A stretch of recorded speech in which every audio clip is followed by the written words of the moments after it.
Hi friends, మీకు స్వాగతం. ఈ రోజు మనం ఒక సంచలన క్రికెట్ న్యూస్ గురించి మాట్లాడబోతున్నాం. రాబోయే ఆసియా కప్ టోర్నమెంట్ కి సంబంధించి బీసీసీఐ తీసుకున్న షాకింగ్ నిర్ణయం గురించి తెలుసుకుందాం రండి. బీసీసీఐ రాబోయే మహిళల ఎమర్జింగ్ ఆసియా కప్ మరియు పురుషుల ఆసియా కప్ లో భారత జట్లు పాల్గొనవని నిర్ణయించిందట.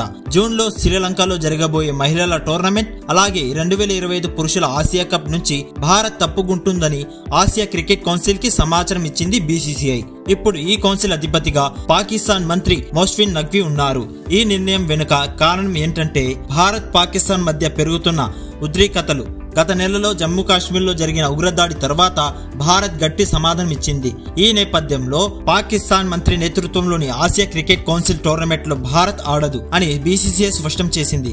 ఇది దేశ మనోభావాలకు సంబంధించిన విషయం.